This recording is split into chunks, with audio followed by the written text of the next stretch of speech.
Good morning. Since we just went live, we're going to give it just a minute and let our attendees get into the system.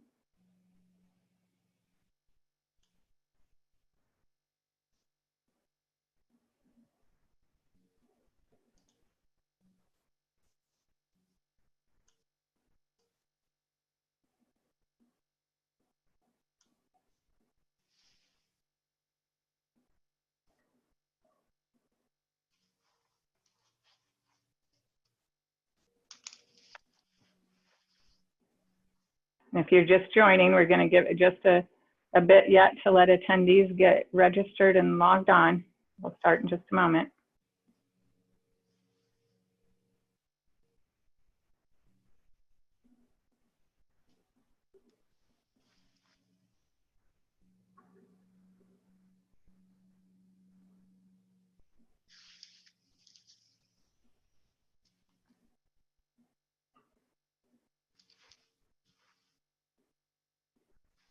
All right, I think we'll go ahead and get started. So good morning, everyone. Today we're excited to partner with Scarborough and our co-sponsors, the Greater Des Moines Partnership and Cirrus, to host this session on USMEF, which enters into force 1 week from today. My name is Peggy Kerr, and I'm the team leader of the International Trade Office at the Iowa Economic Development Authority. Our office assists Iowa companies to develop or expand international markets for their products and services. We offer individual consultations, a variety of technical training and seminars, targeted market research, and individualized services through our global offices, and other financial assistance for eligible Iowa exporters. Of course, our trade missions and shows are currently paused. Importantly, we have a large network of resource partners, such as those today, to tap into depending on an individual company's needs. A few housekeeping notes. This is an interactive session, but please submit your questions through the Q&A button. If we're not able to get through all the questions, they will be answered by email afterwards, and a recording will be sent to registrants. With that, it's my pleasure to introduce our presenter, Adam Hill. Adam is the President and Chief Operating Officer of the Scarborough Group of Companies. He's a licensed customs broker, certified customs specialist, and certified export specialist. Adam is also an expert in North American trade. I'm excited to share his expertise on USMCA with you today. And with that, I'll turn it over to you, Adam. Thanks, Peggy. And thank you for putting this on, and glad we can be here to talk a little bit about the new USMCA. I guess I should leave it there for a second. Here's Peggy and I's contact information. Just if there's any questions, like Peggy said, the Q&A is a great spot to throw them out there. We will do our absolute best to answer them live and as they come in. So we're going to talk a little bit today about a few items that us as a broker starts to realize as we get closer and closer to this July 1st start date. We have the uniform regulations that have been announced, maybe some differences between de minimis and low value entry, the updated transhipment piece of this, the SPI change from MXCA to S and potentially S+, some of the unconditionally duty-free things as regards to MPF, and probably the single most important thing out of anything, if you forget and everything else, but you remember one thing, remember that Nafta does not equal USMCA. It's the most important piece of all of this. Just because your product's qualified for Nafta does not necessarily mean they're going to qualify for USMCA. We'll get into the details of that a little bit later. There's also a change in the form idea, as there is no more form, so now there's just certification requirements. There is an updated record keeping section in the new USMCA, and then obviously we'll follow it up. If we get done with that and there's still more time for questions, please do feel free to send them in, and please do send your questions in as you think of them. So really the first thing that we want to touch on is the uniform regulations have been issued. And really what the uniform regulations talks through is how are the three governments and three customs agencies really going to deal with the new USMCA as uniformly as possible across the borders. I know we've all run into issues in the past where something's okay at this port in the US and maybe it's not in Mexico, but in a different port in Canada, it's okay. So the idea, so Customs has published this. this is out there. And really what a lot of it talks through is how are they going to treat certain things? How are they going to treat you at the border? If there's a dispute over origin, how does that look? So really that's what those uniform regs are. They're important to note that they're out there. And so we'll just kind of leave it at that for now as we start to get a little bit more into some details. So with USMCA, there has been some changes. The first one is the low value entry side of this. So Canada has raised their limit for low value entry up to 150 Canadian dollars for goods crossing in. However, they kept the $40 minimum that they used to have. I'm sorry, the $40 maximum that they used to have for GST. So even if you have something coming in for 100 Canadian dollars, that should be able to qualify as low value entry under the new USMCA, but you're still going to have a 60 Canadian dollar issue for GST. The United States has kept theirs at 800, and Mexico has raised theirs to US dollar 117. But just like Canada, they've kept their original amount, which was 50 US dollars, for tax purposes. So I just want to call out those subtle changes as we kind of move into this. The next piece is de minimis. And so really what de minimis is if there's so little non-originating content. When I say non-originating content, I'm talking about items that didn't originate from one of the three signatory countries, the US, Canada, and Mexico. If all of those non-originating components combined are less than 10% of the cost, at the end of the day, in general, you'll be able to qualify those goods as originating. Note, though, that chapters 1 through 27, and then also textiles and apparel, have different de minimis rules. So this is maybe your first foray into this, but there isn't a one-size-fits-all approach. In every rule that's thrown out there, there's an exception, right? The low value entry with different values for entry and tax, different de minimis, and then we're updating that to say, but there's also a change within chapters 1 through 27 in addition to textiles and apparel. So there's definitely some changes that we've seen coming into this. The next change that we've seen coming into this is transshipment. So transshipment is allowed, but when I say it's allowed in a very, very, very specific mindset. So really, you're probably not going to be able to take advantage of any transshipment opportunities, but what it's allowed for is if you ship ocean cargo out of Mexico in a full container into a port in the Caribbean, who then keeps some of it in the Caribbean, and as long as part of it stays within the customs control, can then move on to the US, that's okay. So there's a lot. If you're thinking about transshipment, if you think there's some opportunity there for you, reach out to someone. Let's have the conversation to see if it really does apply. Because in a lot of instances, it's probably not going to apply, and you're going to lose out on any potential preferential treatment that you would get under USMCA. There is a change in the special program indicator. So for those of you who have ever looked at the tariff, you're going to see prior to July 1st, in that special column, you're going to see the letter CA or MX, standing for Canada and Mexico.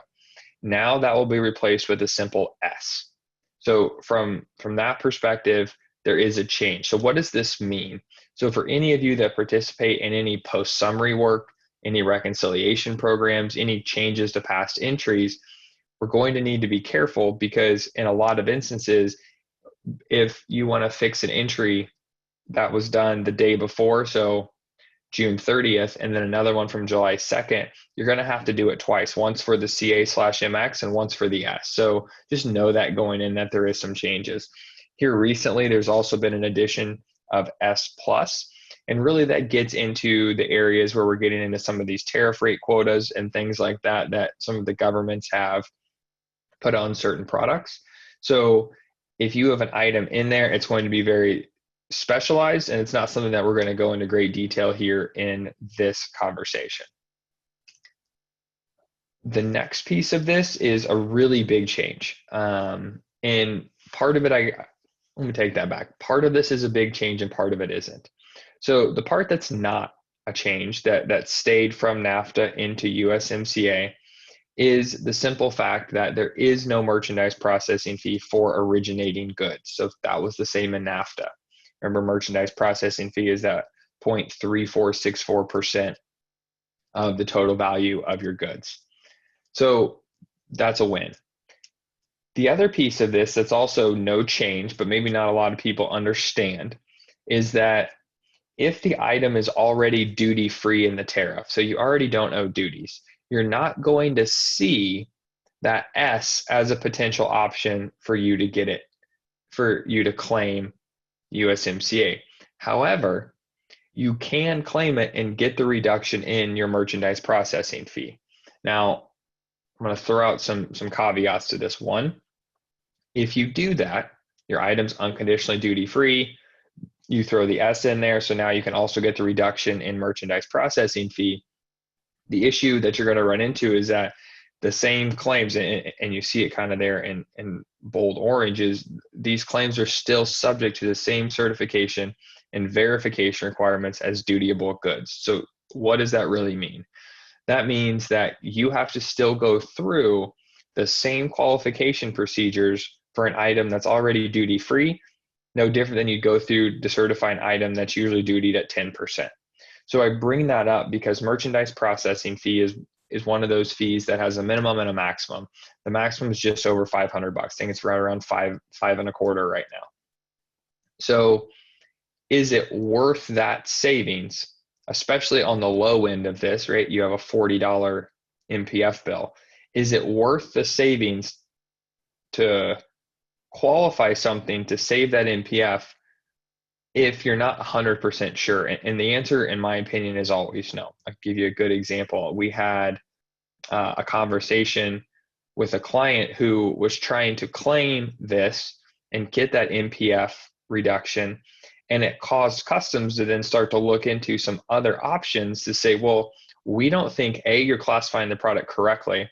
So now they're undergoing a multi-entry review going through all this, and it's all because they were trying to save, I think, what totaled up to be about $3,000 over the course of an entire year.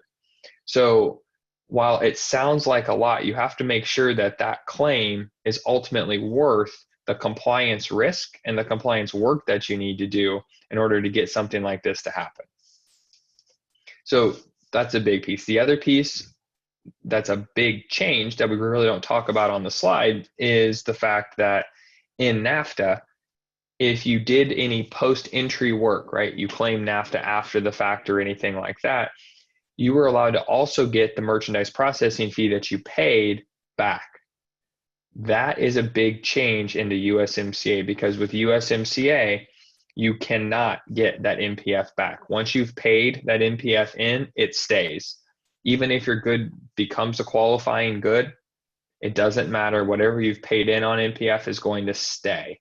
So I just bring that up to note that as of July 1, any MPF paid in, even if you're doing what's called a 520D claim after the fact, saying that we didn't know it at the time, but now we do know that my product could qualify, that you're not going to get any of that MPF that you've already paid in back. You'll still get the duties back, but not the MPF. So that is a big change with USMCA. So obviously the big piece here is that, you know, my goods qualified for Nafta, do they automatically apply or qualify for USMCA? No. So there's a lot that starts to go into this conversation, but this is the most important piece. The new tariff hasn't been updated yet, so you can't go see the new general note. However, if you go to the USTR's website, you pull up the text of the USMCA, go to Chapter 4. Chapter 4 lists those same tariff shift regional value content section, just like you see in the tariff today. So that will eventually get updated here over the next few weeks as we get closer and closer to July 1, and probably, in my personal opinion, probably beyond July 1, simply because they don't do the best at keeping the tariff website updated.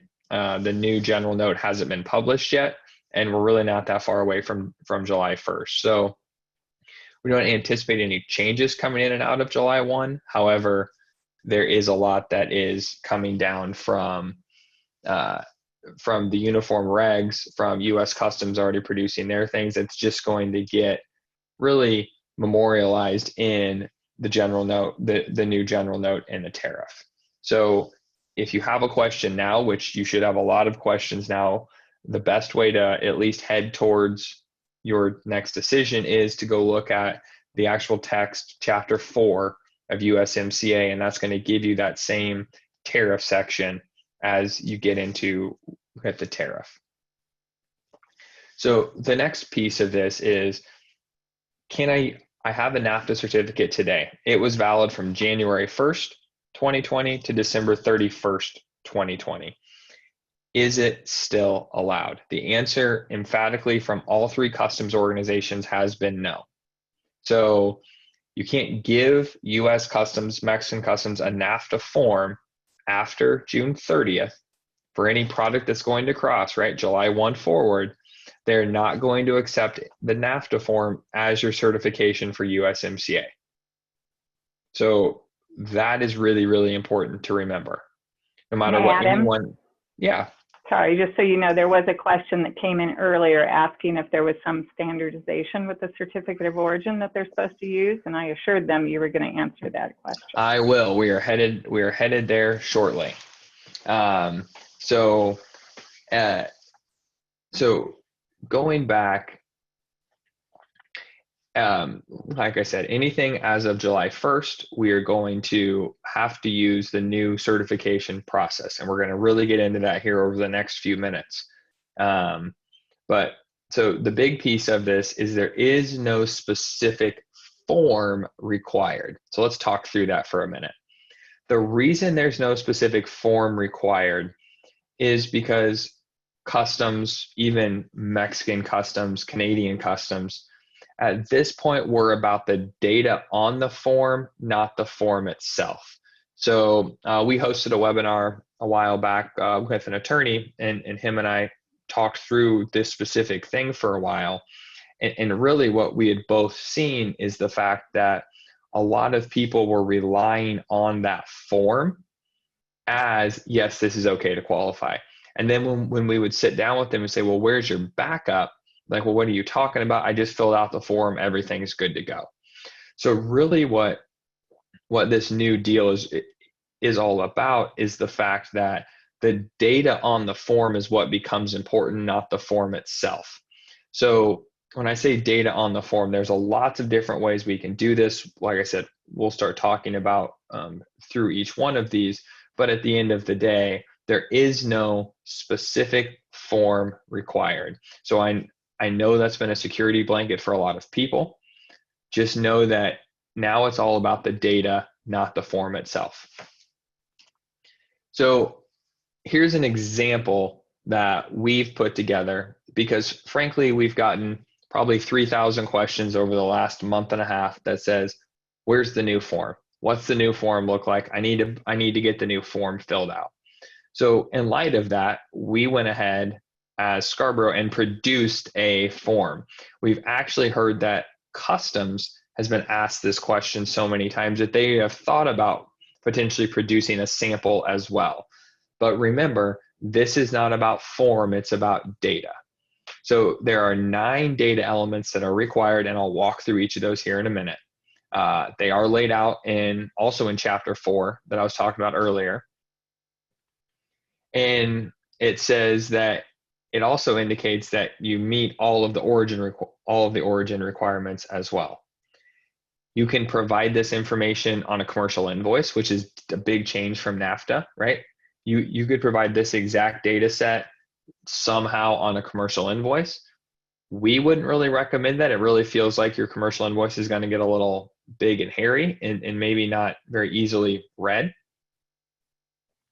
And so this is a sample form. And really what customs is after at the end of the day, what my gut tells me where we're headed is that you will be electronically certifying this information. So we will be providing these 9 data elements to the government.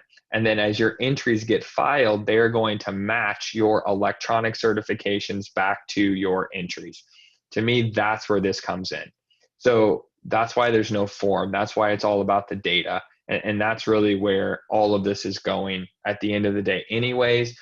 And I would foresee that as we continue to change and get new free trade agreements, get renegotiated agreements, you're going to start to see the certificate of origin forms go away and be replaced with a data set that's required. However, the form itself doesn't matter. So we talked a little bit about, some of the documentation that is required from simply a backup for anything, and how do we provide that information. So here's just a small list. I really won't go through all of these because we do have some questions coming in, and I'd rather spend some time answering those. So let's kind of talk through the certificate of origin requirements in general.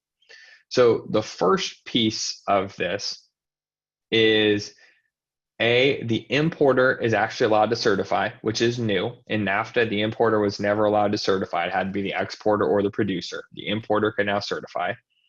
That brings up its own unique challenges, and we'll kind of talk through those. The first thing that you have to notate in those 9 data elements is which company is certifying, the importer, the exporter, or the producer. And then right behind it is who's actually doing certifying: name, title, address, phone. So those are kind of the 2 big ones up front, right? Any of those people can certify, but there's certainly, and we'll get to the last piece where you actually sign and agree to what you're certifying.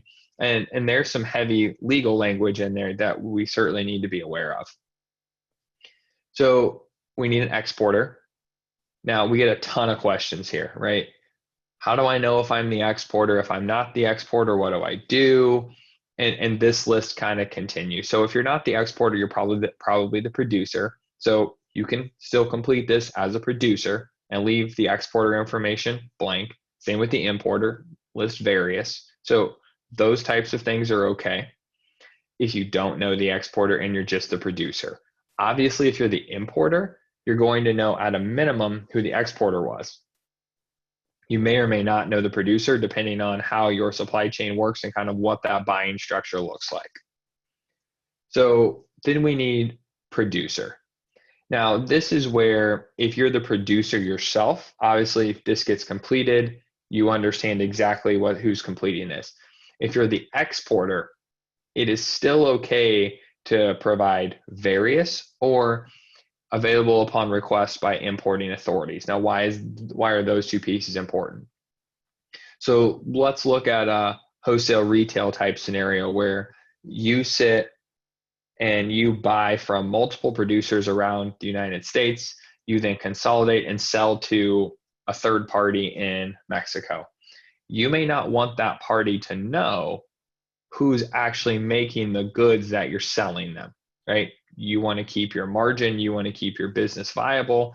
It all makes a lot of sense. The government understands that. So that's why they're allowing this type of verbiage inside of the producer when it's either the exporter or the importer certifying. Adam? Yes, ma'am. A couple questions. One is, what if I am the exporter and the producer? Do I fill out both fields? Yes, you would fill out both fields. And another question, looking back to the old Nafta form, one of the crucial data elements was the EIN or RFC number, and I see that that's not a required data under these requirements. So just wanted to clarify that piece. You are correct. It is not a requirement under any of this. I think there's a lot. So I'll give you the company line and then I'll give you my personal opinion. So the company line is, you're right, it's not required, it doesn't matter. Personal opinion is, I feel like a lot of people have treated their EIN like your personal social security number. And I don't think that we maybe protected it a little too much. And that gets traded a lot. That's how we know who each other are. So you don't have to put it on the form. It's not required. If somebody really pushes you for it, you can tell them, look, it's not required. But I wouldn't be overly against providing it if someone really asked you to. Now, I would definitely walk through the USMCA with them and tell them, hey, this information is not required. So we've seen a lot of I'll call them forms floating around out there that have basically taken the old Nafta form, stripped the Nafta name off the top, put USMCA on the top, and just left the form identical. So you'll see a lot of USMCA forms floating around that require the EIN, that ask you for other information from that old form that's not required within USMCA. So it's a great question. It's one that you don't have to put it on here. So if you don't have to, why provide it? But at the end of the day, if that's the only difference that we're running into, it's probably not worth the haggle unless you just really want to.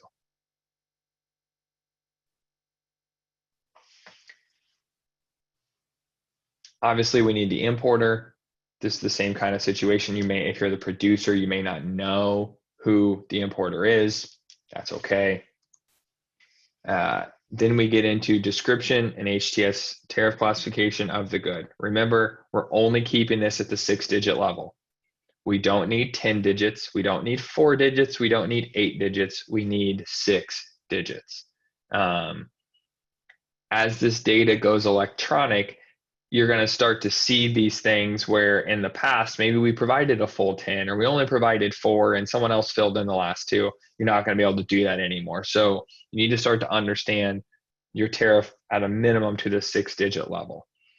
The description should also be sufficient to relate it to the good covered by the certification.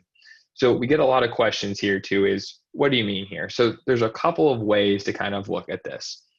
Option 1 is you list all of your part numbers that qualify. Part number 123 qualifies, part number 124, 125, so on and so forth. So there's pros and cons to that approach. The pro to that approach is when your commercial invoice comes in, it matches identically to what's going on the data you provided as your certification. That's a win. The downside of that is which we see a lot maybe in the textile world, where you may have 10 SKUs simply because colors change, right? You had a red t-shirt was this SKU. I have a blue t-shirt, it's that SKU. We see it with sizes. And so when you start to get into color and size issues, you may not have had a certain size or color, added it, and then forgot to add it to your certification. So that's where that doing everything by part number starts to potentially get you into some trouble. Now, the other side of that is just providing a description.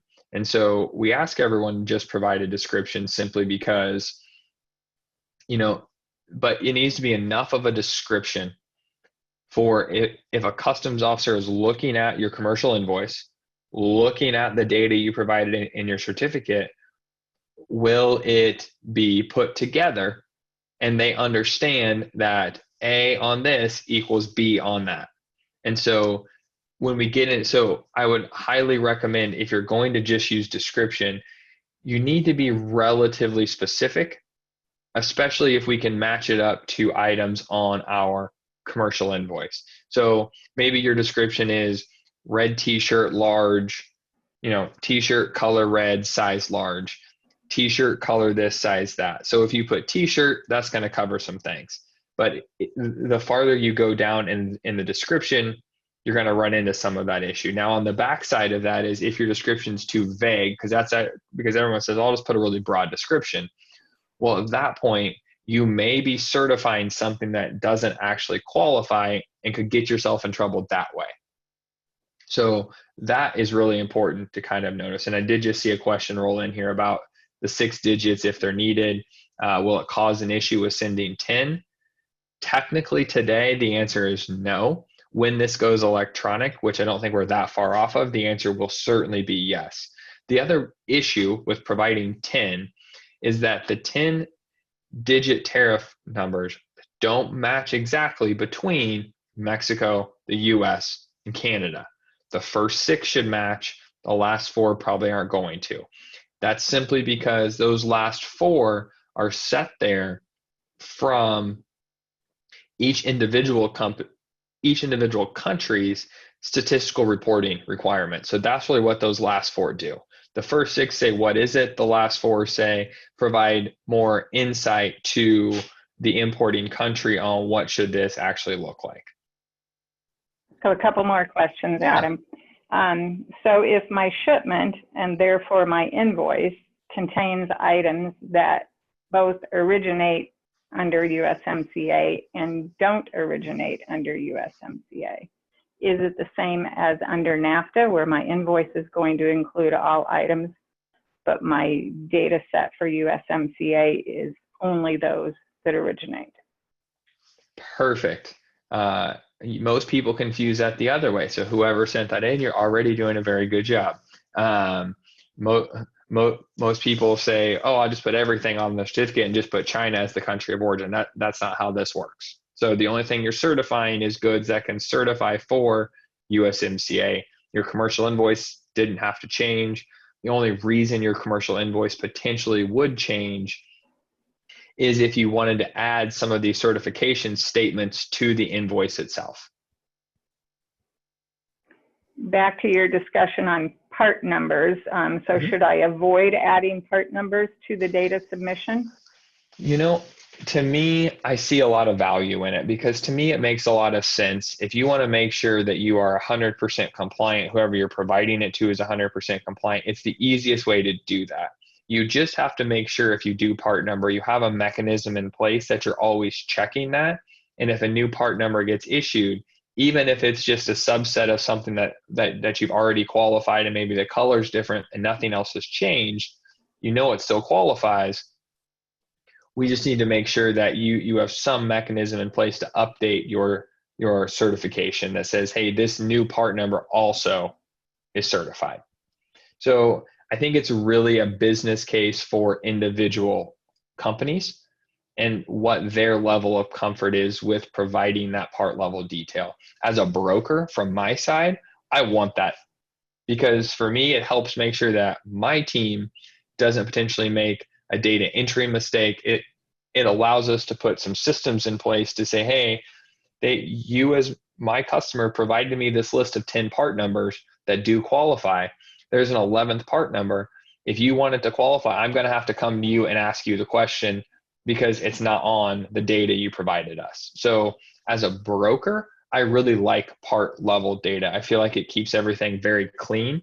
And I feel like all of our customers should really have their tariff numbers at that part level already. So you wouldn't think it'd be that much of an inconvenience, but I do understand when you start looking at people with hundreds of thousands, if not millions of parts, the pace at which parts get added could cause an issue with the USMCA certification. Okay, we do have a question when you get to the blanket period about the maximum amount of time. Sure. So as far as the origin criteria go, the origin criteria really didn't change from NAFTA. So we still have that A, B, C, and D. The only thing that did change is there was some unique ones. We'll use the letter F. Most people didn't even know it existed. It existed in a very small subset of information. But for origin criteria now, it's just A, B, C, and D. You can go look at those, like it says here in Article 4.2 in USMCA. But if you're already qualifying under A, B, C, or D, that piece of the change, there is no change between the two in how things qualify. So question backing up. So what happens if you're the producer for one item, but not the next item? You're not the producer. How would you label this on the USMCA? Would you need to do separate documents? Both items were made in the US. So I guess I'd probably have some follow-up questions to that. I understand the question. Are you selling the item to the same person? Is it a domestic sale? Is it an international sale? So I think maybe it gets a little bit farther into that certification idea. So let's go down the path of you're the exporter. You're exporting this product. In the producer field, you would just put various, or you would put available to the importing authorities. That way you could have one form, I'm the exporter, there's multiple producers, everything qualifies, no big deal. In a scenario where you're providing the certification as a producer, you can only put the items on there that you have produced and you have certified. If you're not the producer, you can't add it on that one.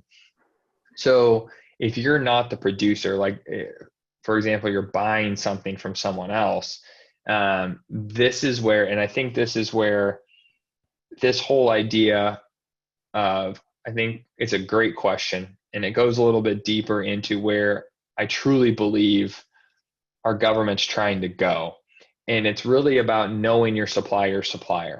And I think this is a great example, because my assumption is you're sourcing from a third party, you're bringing it in, and then you're selling it to someone as a whole. So at that point, you're going to be looking for some kind of producer cert, potentially from the other producer that says this good does qualify. And then you're going to need to provide that certification back out. So this is where, are you the exporter? Are you the importer? Who's certifying? There's a lot more questions that go into this, but if you're not the producer, you can't list it on your producer certification. So that's really the end all be all of that question. So talk about how under Nafta, you could obtain either an affidavit or a certificate of origin from your supplier. How does that now fit into USMCA? That's a great question. So as part of Nafta, like you mentioned, there were producers' affidavit, manufacturers' affidavits, certificates of origin. That idea still exists. But at the end of the day, what used to happen in Nafta is when you said yes, then you would put a little number, right? And I can't remember the column that it was in. There's like a 1, 2, or a 3, and that would say, how do you know that this good qualifies? And it would be, well, I have direct knowledge, or I've received a certificate of origin from somebody else. So there were some options. That still exists today. But what they're trying to get away from in this new program is people just putting parts on their item that don't actually understand where that came from. So we're going to run into some issues here early on. And I guess the other thing that I should talk about, and I guess I should have started with it, not ended, is that Customs has already come out. And basically for the next 6 months, they put in what they're going to call an informed compliance period. What does that really mean to you? That means that we still need to be ready to go on July 1st, but Customs is going to be very lenient over the next 6 months. If they ask you for information, they're going to give you more time to pull it together. If they ask you for this, they're going to give you a little bit more time than they would in a pre-USMCA world, right? In a Nafta world. After January 1st, it's going to be just like it was in Nafta. The one thing I always caution people with in these kind of informed compliance periods is, if you have a lot of mistakes in this next 6 months, come January 1st, when this informed compliance period goes away and then we enter into actual compliance, you are going to be on a short list for someone to start taking a harder look at, to make sure that you, in this 6 months while you had all these issues, that you figured it out and you got your act together. And I don't say that to scare people, but at the end of the day, that's how these things work. And so we need to make sure that if we do make a mistake early on with USMCA, that we correct it quickly and we keep moving forward. So if you do get yourself on some list that says, hey, let's take a look at these guys after January 1st, you can show that, hey, you're right, we made a couple of mistakes, but now we're all locked in and we know exactly what's going on. So they're really trying to get away from this idea of just saying, well, someone else gave me something, so it's fine. So who they want certifying the goods are one of those three parties: the exporter, the importer, or the producer. So if you're none of those, you can't certify in this program. Whereas in Nafta, you could in theory certify that. I don't exactly know, but that's kind of the idea behind it. You can't certify that good if you're not one of those three things. So maybe we need to look at how we're selling our goods. So now we need to be the exporter. Okay, then there's some options there now, right? Now we can certify it and say our producers are various. So we just need to understand who we are in the transaction and whether or not we can certify. You know, the other thing that you're going to see potentially is multiple legs of domestic sales, right? You bought from someone who has an item that qualifies, and then you turn around and sell to someone else domestically whose item also qualifies. So at that point, you can still certify to them that says, hey, these goods should qualify. But at the end of the day, that other company who's maybe actually going to export, especially those items that you didn't produce, they're going to have to be comfortable saying, yes, I as the exporter certify these goods. So there's a lot as we start to get deeper and deeper into supply chains that we're going to run into some issues with USMCA, and we're just going to have to work through them one at a time. And there is a change here because of this. And so it's something that we're cautioning everyone on. You mentioned that the origin criteria nomenclature remains the same. So I've always heard that A equals audit, and that B and C are most applicable to manufacturers. So would you well, I can say that A probably does not. So A is wholly obtained and produced in the United States. So as a manufacturer, there are very, very, very, very few cases where you could say it's wholly obtained and produced. You're really only going to see that in a scenario where you have probably something in maybe chapters 1 through 6, right? We have some animal byproduct that was raised, some animal raised in the United States. We have a byproduct that then we've turned around and we've sold somewhere else. So maybe there was some manufacturing in it or some kind of production, but at the end of the day, A is still okay. I agree with the sentiment though. The chance for A is so slim that even if I know someone, I'm still going to question them. Like, are you sure it's A? Is that really right? Because A, we see a lot of people do this or say, oh, I just buy everything from Susie down the street. Well, where'd Susie buy her stuff from? Does she have some of it from China, some of it from here? And so you're right. A equaling audit is probably a good way to think about that for most people. B and C are a lot cleaner simply because they allow for really the rest of USMCA to come into place, right? They allow for those tariff shifts. They allow for the regional value content. They allow for a lot of that kind of information.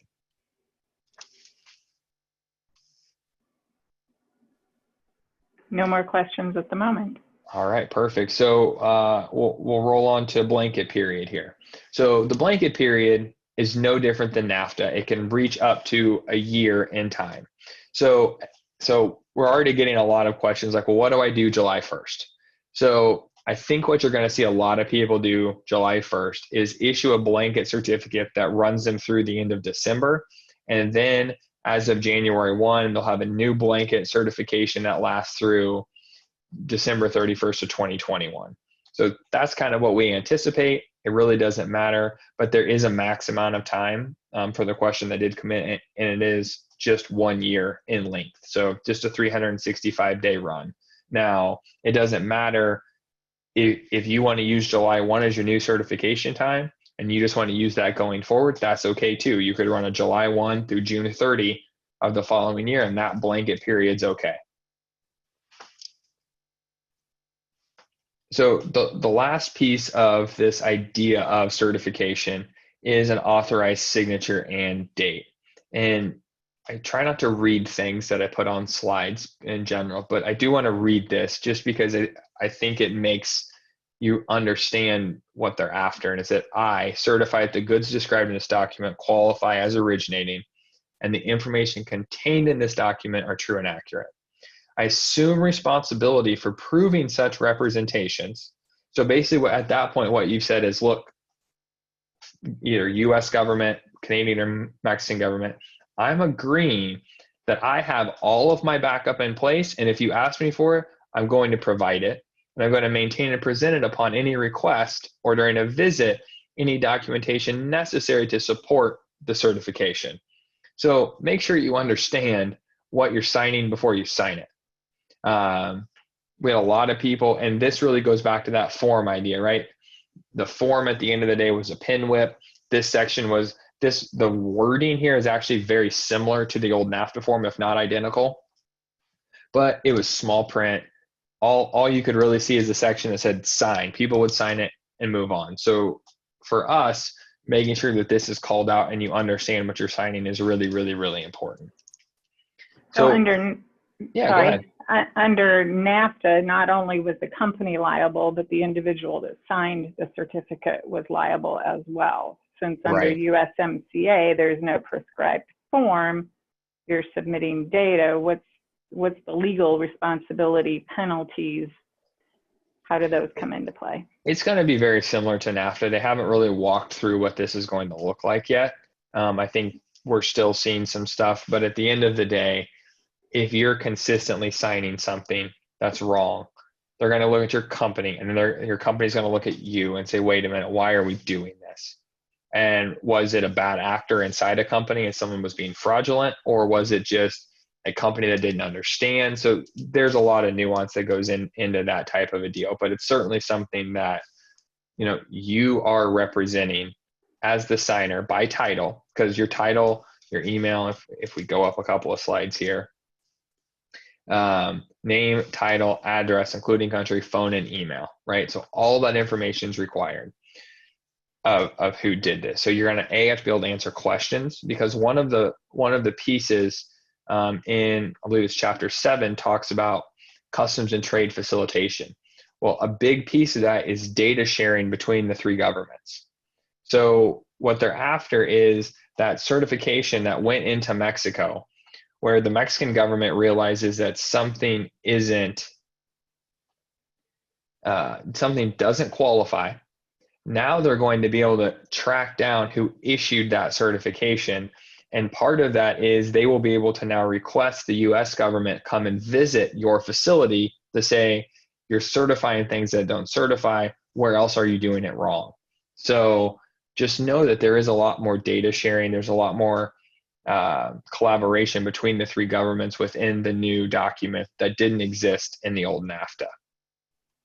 So who should sign the document under USMCA? So that's a great question, a question we get all the time. And really for us, it's whoever should sign it should have knowledge of what they're signing. So it could be we've seen everything from production managers to executives to, on the importer side, it's pretty wide open, maybe customs compliance. So there is no requirement for who signs, but what we always advise our clients is when you're looking at something and you're using that as your reference, who signed it? Do you think they legitimately have a interest and a knowledge of what they're signing? And if the answer to that question is no, then maybe we don't take this at face value. So there is no requirement, but I would be remiss if I didn't say that out loud, simply because we have a lot of people ask this question, and we really want to make sure that you understand if you are signing it, that's fine. Just make sure you understand what you're signing, and that you've sat back and you've said, look, I understand these goods do qualify. This isn't an issue. So earlier you shared an example of a certificate of origin that you had created, mentioned that CBP is creating one. Are you willing to share your example out to companies? Are there other ways they can obtain example forms to use? Absolutely. So as part of this recording, we'll send out our sample form to everyone, so you can have a form. Like I said, it's not about the form itself; it's about the data. So, but we'll be more than happy to send ours out. Excellent. There is a question: if duty is listed as free, is it necessary to claim the item for preferential treatment?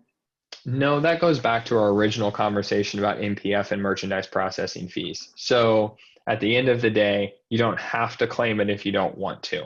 In a lot of instances, I would say most people aren't going to claim it because the savings isn't worth the compliance risk. So now that we've kind of got through this idea of a form, or at least the data that goes into it, record keeping is something that is now specifically called out, and what some of that information is required within USMCA that's different than NAFTA. NAFTA was pretty black and white. NAFTA said you have to keep the form 5 years from the day that you signed it. That was it. That was record keeping. Well, with USMCA, they've taken a step farther. So if you're the importer, right, you're importing these goods, you need to keep your form for 5 years from the date of entry, which you have to keep all your other customs documents for too. So this should be relatively simple. And you need to keep it with, and the next question that always comes up, if the form doesn't matter and it's just a certification, what does that look like? Like I said, we haven't completely gone electronic yet. So as of now, you're going to be getting some form of a certification, whether it's signed on a commercial invoice, whether it's an Excel document that's signed, however it's going to look, you're going to have some version of a certificate or a certification, so keep that. All records and reporting, so that's what we just talked about. And then obviously any other documentation, especially if we have transshipments that prove that the goods never left the custody of that foreign customs. If you're the certifier, right? If you're actually the company doing the certification, you have to keep it from 5 years of date of entry. Now, this is where this gets a little strange because you don't necessarily know when it was entered. So at this point, if you keep it 6 years from the start of your blanket period, you're going to be okay. So this is the law, but at the end of the day, I would say 6 years. So if you sign one January 1 of 2021, by law, you'd have to keep it for 5 years. But if an entry was filed December 31st and you shredded it on January, so there's some strange issues. You keep it for the 6th one, you're fine. So if you are the certifier, besides keeping your record of certification and who you provided it to, here's the next piece of this.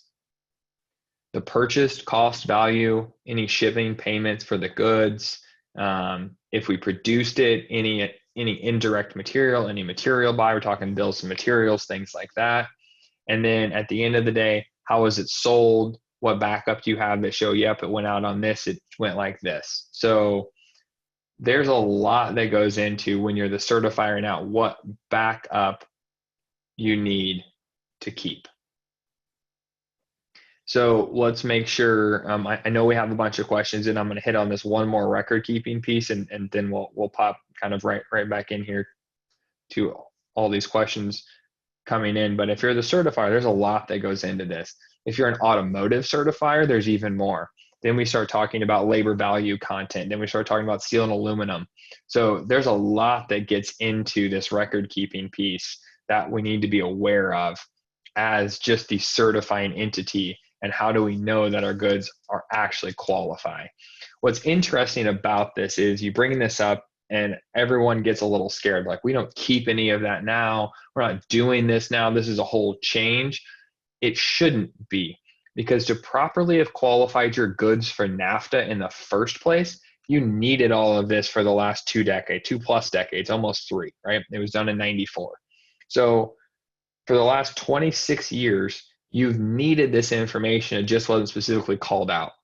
Now they're just calling it out and saying you have to retain it for 5 years. So while it maybe looks a little scarier than it is, to make a proper certification, this is information that you need. If you come to us and you say, hey, Adam, I want to hire Scarborough to help me work through all of this stuff, that's fine. We're going to ask you for this same group of information because this is the information that's required to make a proper certification. We just talked about if you are a vehicle producer, now we're running into some other issues with labor value content and the steel and aluminum purchasing requirements. I'm not going to spend a ton of time on automotive, but automotive had a big shift.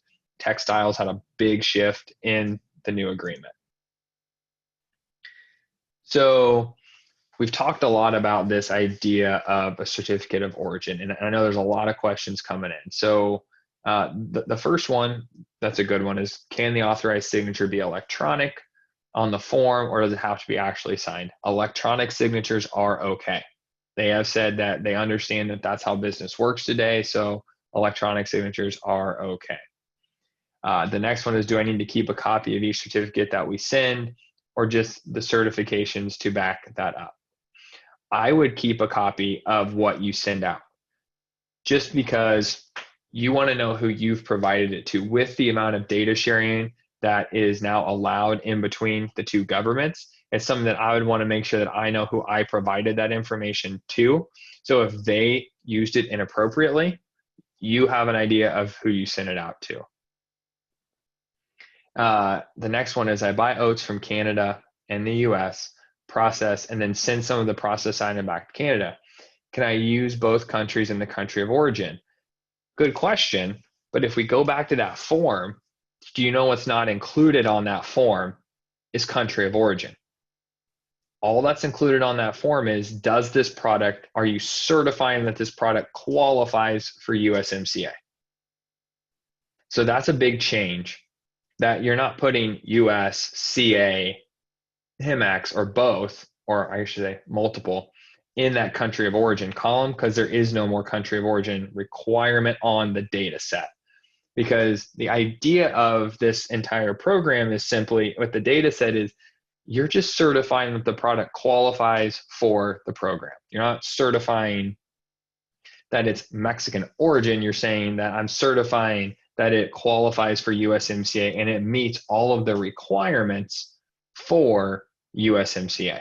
So great question, something you don't really have to worry about anymore. So a couple of last pieces here. I know we're running a little short on time, and we'll go over here to make sure we cover everything. But, make sure that we know, like we talked about, right? NAFTA and USMCA don't equal one another.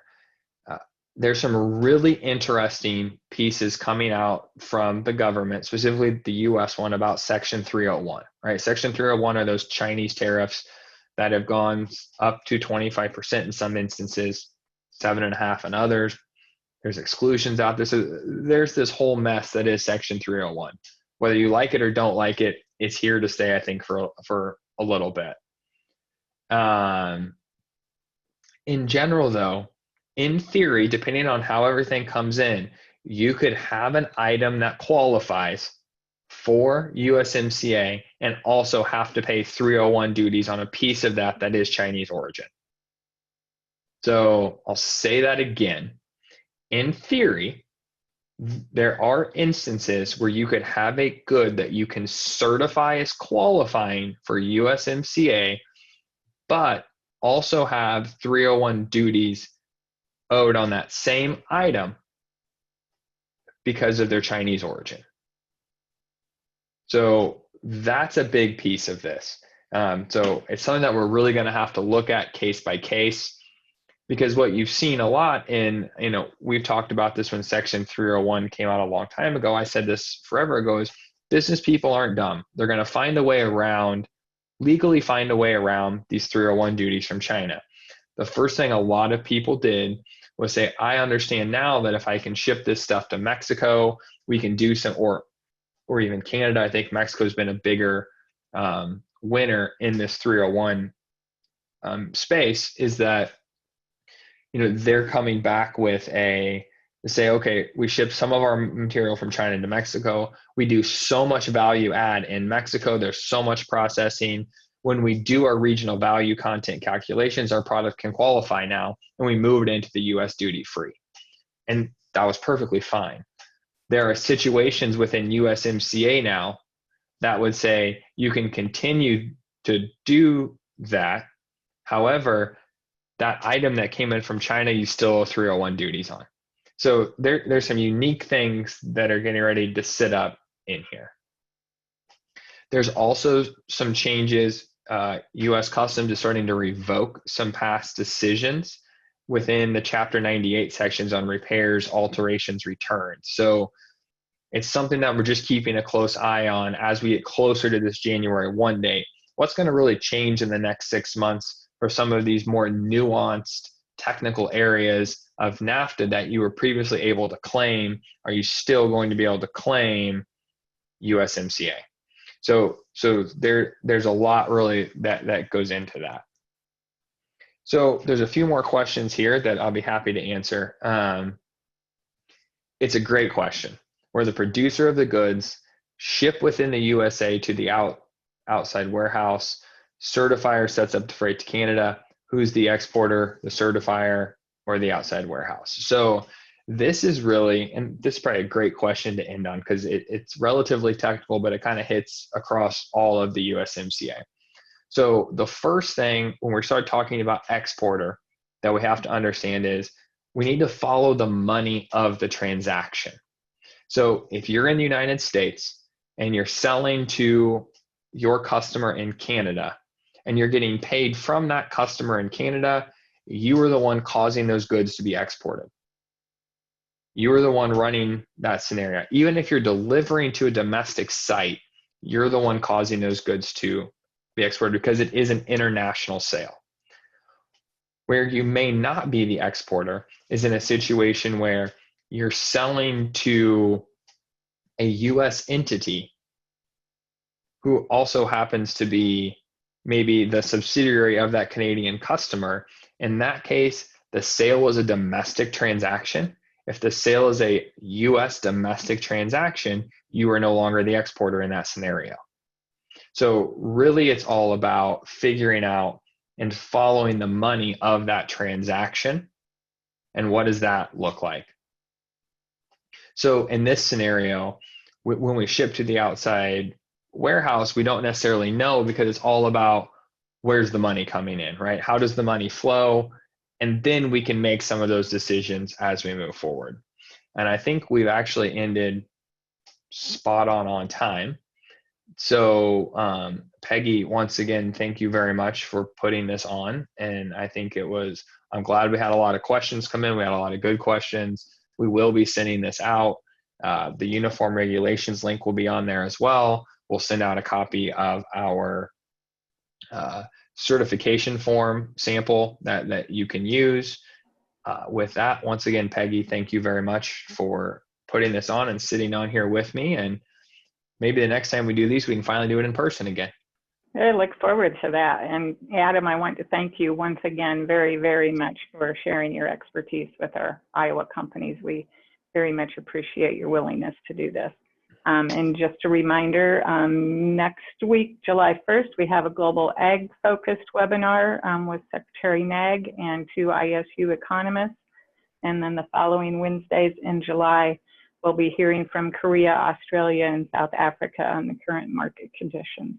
So Louis, appreciate your comment. And if companies have suggestions on what kind of education they would like to be learning during these times, I'm sure both Adam and us would like to hear that input. Absolutely. So thank you, everyone, very much. Thanks, Peggy. Have a good day. You too. Bye-bye. Bye.